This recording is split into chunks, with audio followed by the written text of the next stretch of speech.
Welcome to Untold, a podcast about Utah's boldest entrepreneurs and business leaders.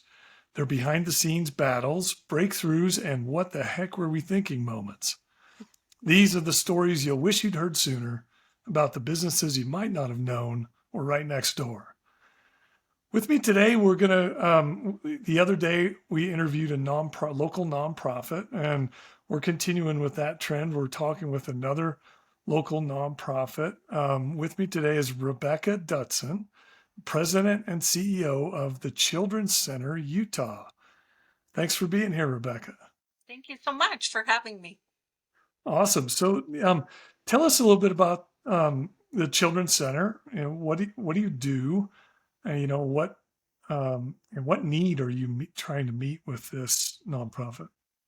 So, the Children's Center Utah is mental health treatment for children and our state's youngest. We treat children ages birth through 6, along with their families and caregivers. And we are providing the mental health treatment that strengthens their emotional well being for them and their families.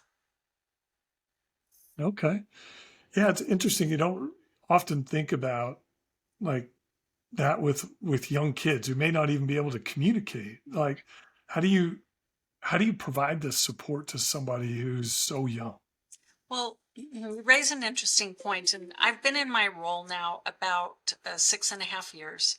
And I do think this is one of the questions I'm asked most frequently, and that is, do children that young really have mental health challenges and concerns, and how can you address them?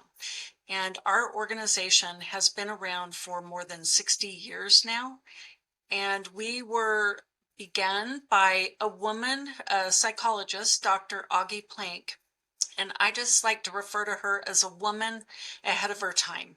She really understood that when you work together with our youngest children and their families, that you can change the trajectory of their lives by giving them the tools that they need to address their mental health concerns. Our youngest children have emotions, they have feelings, and they struggle in the same ways that youth and adults do. We just often don't think about it. And so our team is uh, trained clinicians, psychologists. We have a child and adolescent psychiatrist on our team, and they have learned all the therapies that are effective with children that age to help not only identify their challenges and mental health concerns, but the treatment models to help them gain the tools that they need to overcome them. Okay. No, it's interesting. A prior guest that I had talked about I think the ACEs model, Mhm. like kind of a predicted, like early experiences can become predictive of adult outcomes. Like I don't remember the details, but like people who go to prison more than likely had a certain set of childhood Yes. experiences or abuse or things that traumas that happened to them. I guess that's what we're talking about. Even pre-communication phase, like they could be having events that determine how their life's going to go. Yes, and it's interesting because when you think about ACEs or adverse childhood experiences, I think for a long time as adults we thought, oh, kids are too little, they won't remember. Will they'll grow out of it, and in many cases this is just not true. The body remembers, even if children aren't able to communicate. Hmm. And so our team is trained in evidence-based and trauma-informed therapies, depending on what that child's experience may have been. And in some cases, it is an experience that involved abuse, neglect, or dysfunction. In other cases, life experiences that happen to families that really can impact children and their emotional well-being. Hmm. Maybe they've lost a significant person in their life. Maybe someone died, or they were separated, or the family was divorced. A range of things, including developmental challenges that child might Hmm. have that might be manifesting in behaviors that are challenging if they're in like a preschool or a child care setting. And so our team is highly skilled, understands the development of our youngest children, and knows how to get at Mm. what's behind some of those behaviors that are really causing that family significant disruption. And I think this is the thing. Sometimes you don't know what you don't know.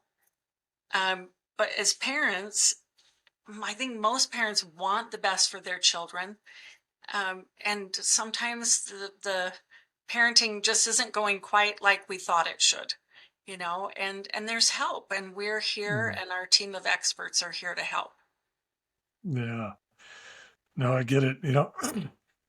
As I didn't have children until it was a little bit later, and I remember hearing about this thing, shaken baby syndrome, right? And I was like, how could anybody end up that way? And then I remember a child with colic and was just crying, crying forever and ever.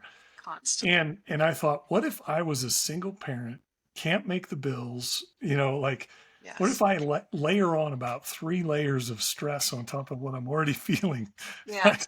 I can totally see how these kinds of things can happen, even though people would never think about it, right? Yeah. Well, I think you raise an interesting point, and the thing that I love about the treatments that our team uses, they're all designed to create strong attachment between that child and their caregivers. And Mm.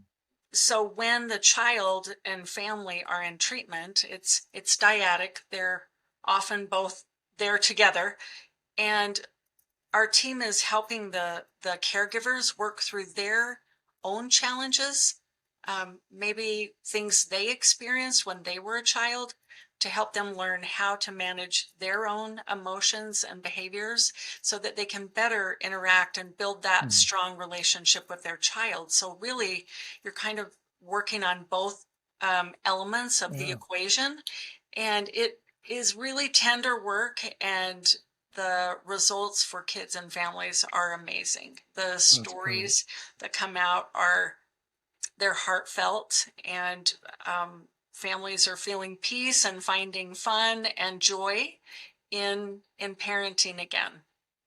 That's great.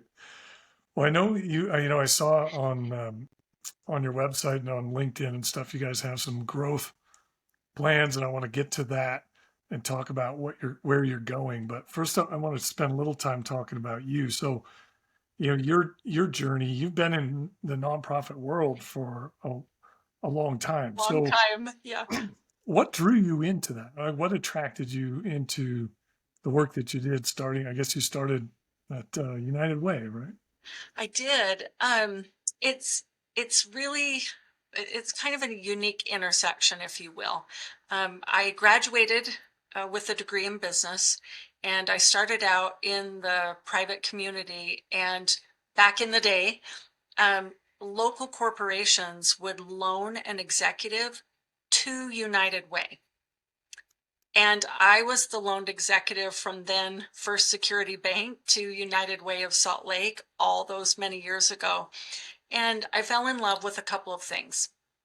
One was this notion that people spent their careers working in the community, helping to change community conditions so that families and kids could thrive. Hmm. And the other amazing thing to me was that, at least with United Way, you had this opportunity to meet with executives of all the major corporations and talk to them about their desires for how to change the community, their own personal philanthropy, the investments they wanted their companies to make. And I honestly fell in love with this idea that I could be at that intersection of Hmm. helping somebody fulfill their desire. And so I eventually went to work for United Way, and I was with United Way of Salt Lake for a long time. I was there about 25 years. And then I went to United Way Worldwide, which is the trade association for local United Ways. And I spent about 3 years consulting with larger local United Ways on some of their major giving programs. Anyway, on that journey, just had this love of working with people.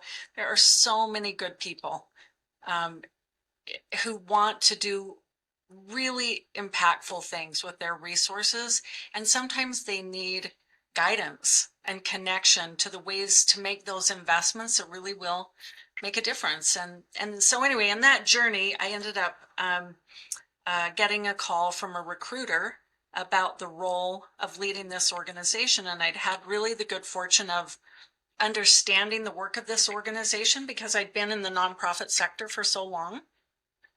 And anyway, one thing led to another, and here I am, and just putting, to use a lot of skills that I've gained through the years to really do some really meaningful work, I think. Interesting. Yeah. So, I'm more familiar with, people in corporations who work in the field, like they work in locations and then they go to headquarters. Yes. And there's like the culture is significantly different. What what was your experience like, going from local United Way to kind of headquarters? Like, Headquarters. You yeah, know what? what? It actually was quite different. The one thing that was the same is that everyone's desire to help make change and to help make our world a better place. And that sounds like such a line, but honestly, it's the truth. There are a group of people who really are committed to improving our world. And that was the consistency. I think I did find, you know, and the interesting thing I'll just say about United Ways is they're all independently run. We all had independent board of directors. So it wasn't like going to a headquarters per se. It was more of a trade association where you paid for the licensing of the logo and then you received a lot of services from the national organization. And so that was a different, lens, and thinking about how do you take your knowledge to help benefit the local United Ways who might gain, progress in their own communities from expertise that you've learned in your local community. And the politics were a little different, because you're at a different level. I thought it was interesting. I worked remotely before that was even a thing. I worked out of Salt Lake for those 3 years, but traveled a ton. And, but yeah, it was good. It's cool. So you're almost, I guess that's why you're kind of called a consultant. It's almost like the local chapters are a customer Uh-huh. of the headquarters, not Yeah. not a hierarchical kind of thing you might see in a corporation. Yeah, a little bit different that way. Okay. But amazing Hmm. exposure to just terrific people. And this is Oh, something else I just point out. It didn't matter what community we were in, New York, Chicago, big cities in Florida, Texas, California, people, um, executives and individuals, the philanthropic community, everybody just had this desire to make a difference. And I think that, it just continued to be so rewarding. so as you've moved to, you've had some different roles, you played different roles in nonprofits. What are some common threads of leadership or leadership values that you've found have worked no matter where you are? Yeah, I think one, having a vision for yourself, an understanding of what you want to accomplish in your career, wherever you are, whether that's the for-profit or nonprofit sector.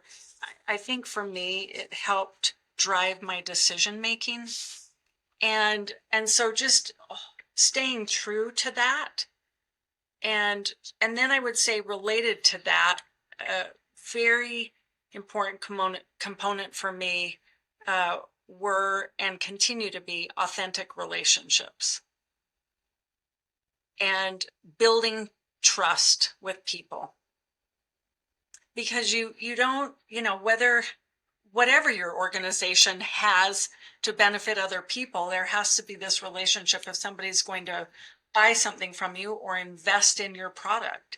And in the nonprofit sector, it's very similar. You're talking about people investing their discretionary money in a vision for changing lives.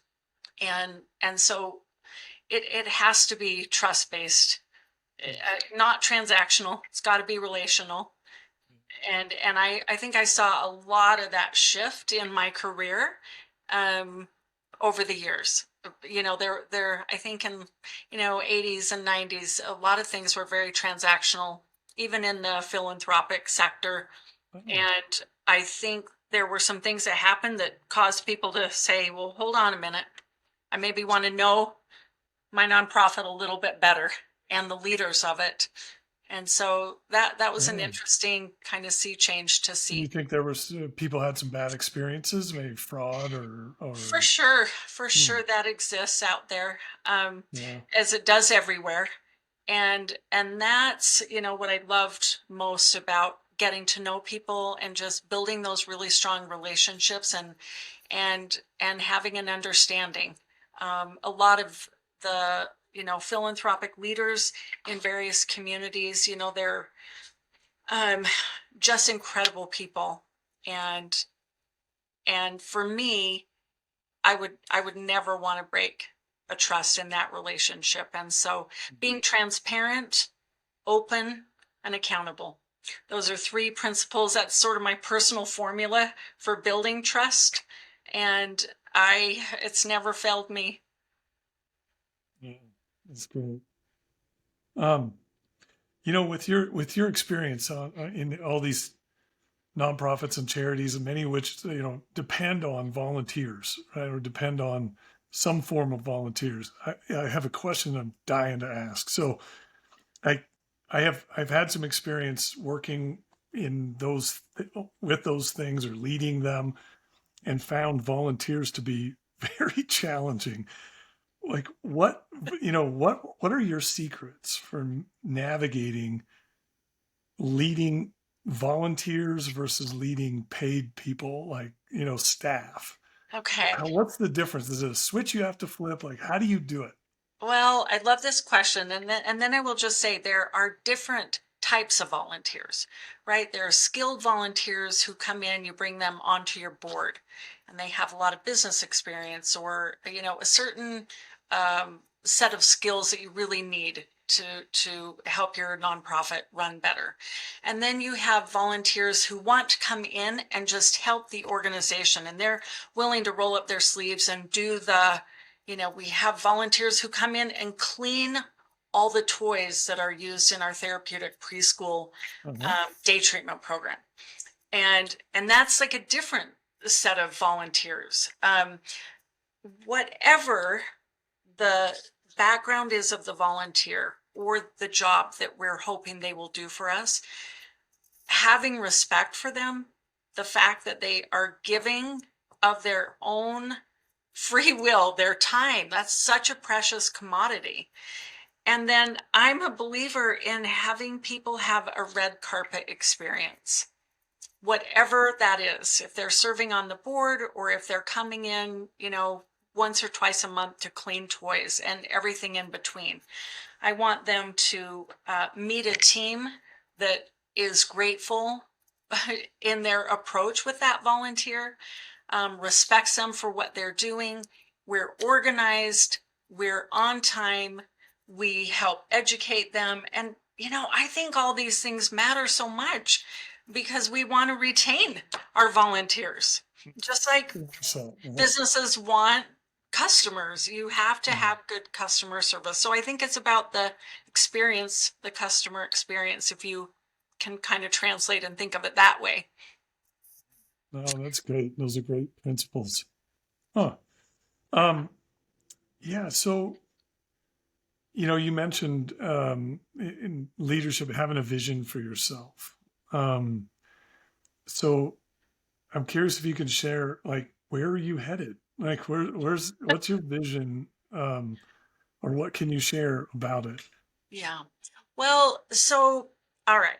When you think about years of being involved in the nonprofit community and really around health and welfare and social services, really focused in on people, we obviously, if you're coming at benefiting the community in that way.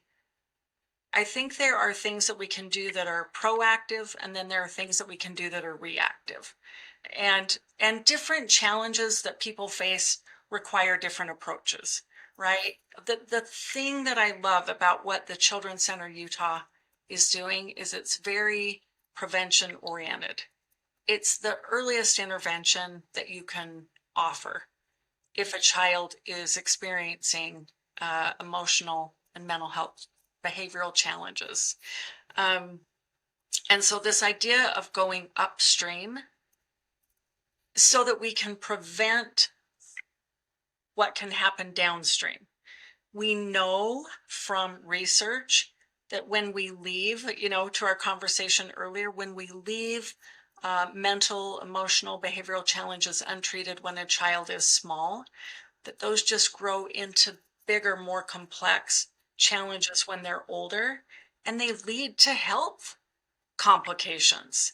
And it's so much more expensive to treat when we're older. And then I think about the lived experience that child or family has had, and what does that look like? And so there's all these economic reasons for going upstream. It costs less to treat children when they're younger. Parents, can stay in their jobs. They're not getting phone calls from the child care and preschool center saying, hey, maybe this isn't the right place for your kiddo. You need to find another place. And imagine how disruptive that is. If you're the parent getting those calls, how do you stay engaged, fully engaged in your employment and provide for your family if you're working, and so all these economic reasons, when we give tools to our youngest children and their families, they grow up to be contributors to society. They succeed in school. They, graduate high school. They may go on to earn a certificate or a degree, but they end up contributing to the economy, and parents stay engaged in the economy. But to me, the bottom line is the human bottom line. And that's giving families that better lived experience and that child the lived experience that they deserve and that you imagine when you have children. Yeah, that's great. So yeah, prevention, like I said, an ounce of prevention, Yes, prevents a pound of cure, right? literally. The saying is true. So, I think we've learned a lot about the product, that you're talking about. I'm curious about the kind of the manufacture of the product, if you will. So you talked about, or I read that you're expanding, you're growing. Like, Yes. so tell me about how are you funded, right? And how do you get the momentum in the engine? Like, what are the things you're balancing to try to create the growth and to expand the services that you can provide? Mhm. Well, I love this question. I also think that, I'll just say some people have a misconception that nonprofits are easy to run, that they're not very complex, and that is entirely not true. Nonprofits, it's just a nonprofit corporation, not a for-profit corporation. So you've got to have all the business aspects in line. And so when we thought about the mission of the organization, and this is what I love about being mission driven, if our team holds this expertise, and it is unique, there are no other organizations exclusively providing mental health treatment to infants, toddlers, preschoolers, and their families. So we hold a certain expertise in the continuum of care. As a mission-driven organization, we should be doing more. We should want to be doing more. And so together with our board, we developed a 10-year plan to grow our outpatient clinical services. And that complements some other growth that we've implemented since I joined the organization. we took as many of our programs statewide that we could, and those involved a lot of training of providers, helping, anyone in the early childhood space, whether they're preschool or child care providers, all the way through to licensed clinicians and pediatricians, to better understand infant and early childhood mental health. So we did that, and then we said, okay, So that's like your referral pipeline. yeah, and Okay. we've been in Salt Lake for 60 years, but have never expanded our direct clinical services outside of Salt Lake County. And so we said, well, if we're going to go, what would be the things, where would we look to go? Well, obviously population centers. Where are we growing? The county south to us, is obviously the fastest growing and will end up being the biggest population center. And then we need to provide services north in the Davis-Weber area and south in the, St. George area. And so we put together a 10-year plan to expand. And so that's complicated because now you've got to raise extra resources beyond what you already do. And we have a complex funding stream. We are a Medicaid provider. We accept private payer reimbursements as well. And I will tell you that neither of those fully supports our operations. And so we also have contracts with all public funding sources, so municipalities, the county, the state, and the federal government, to provide mental health treatment services and training. And then we private fundraise. So we receive private donations from individuals, corporations, and foundations. And so when you look at growing, and we have to build a building, and we're just in the process of that in Lehigh. So we'll be located in Utah County. We'll be on the Larry H. and Gail Miller family campus, right across the parking lot from Primary Children's Hospital in Lehigh. We're very excited about that, bringing our services directly to Utah County residents. Yeah, that's great. It sounds like a great location to be able to, find people to help too. Yes, I think so. I think, I kind of think of it as we're hugging families, families who Okay. really need care. We're going to be right there. So tell me, across this 10-year plan, give me some idea of scope, right? So you're helping today, how many people and how many are you trying to, To I don't reach. know if that's the right measure. Yeah.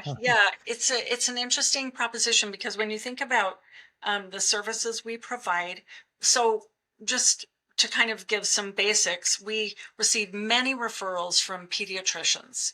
So often families, they're starting to feel the struggle, and that's where they're starting, is with their pediatrician. And so Right. pediatricians will refer to us when they feel, we're the place that can provide care.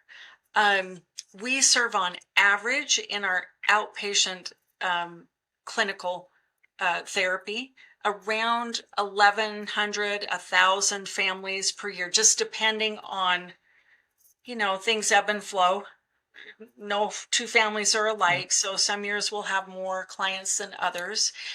And then a certain percentage of those families receive many of the other different services that we offer. So some of those children are referred into our therapeutic preschool program, which is essentially day treatment for really young kiddos.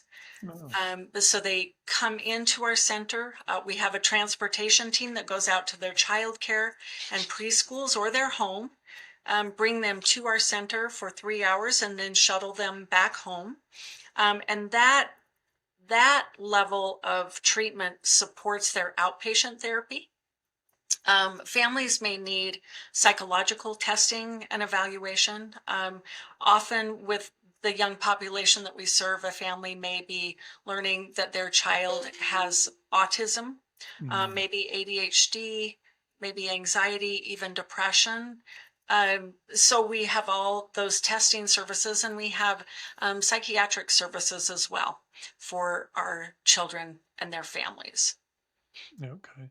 And so, that's our direct clinical services. And you think about the reach of that is, it feels like we should be doing more because that's a tiny amount. And we have very specialized team. Our waiting list is about 3 months long. We really try to manage that carefully. It's very discouraging to families if they're put on a waiting list and can't get in. So there's a lot of balance around that. And then the other thing I'll say is we reach many thousands of providers through our training programs that we offer, whether that's individual consultation, it's teleconsultation, it's webinars and training, and we reach providers throughout the entire state. Okay.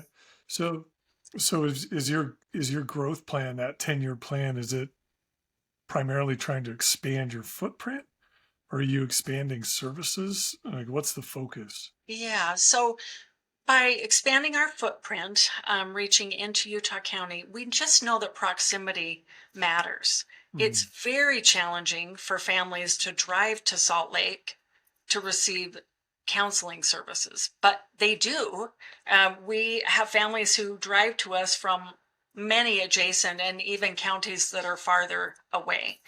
But that is hard to sustain. And so our desire is to bring these services closer to families. And so we'll be reaching more families. We look to expand the types of services when we have the opportunity to do so.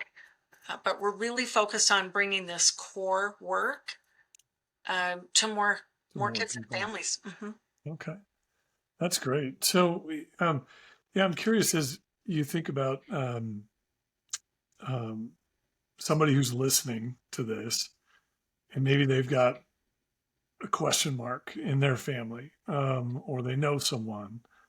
What's a way for people to get help if they think that somebody might, could use your Could use services? some help. Yeah. So a couple of things, and I always encourage people to reach out to us directly. If they're not comfortable doing that, for sure, talk to your pediatrician. Many pediatricians are familiar with our organization and our services. The farther you get away from Salt Lake, that might look a little different. So people can call us directly. We have a great team who answer the phone, answer all those basic questions to help families determine whether we're the right place for them and their child. And if we are, then that family, gets an appointment, comes in for a mental health assessment for their child, and we determine the right therapist with the right therapy for their specific situation. And if we're not the right place for that child and family, then we ensure that family finds a place, because we really don't want to have anyone going untreated. I should mention also that we try to make this as affordable for families as possible. And a lot of our private fundraising helps ensure that we don't turn away children and families where this is the right home for their mental health So treatment. if they don't have the right coverage or whatever, like, you can help bridge, or, Yep. Yep. provide grants or something We have a sliding fee scale, talk to the family about their income and their situation. We have different grants that help us reduce that expense as much as possible. Okay.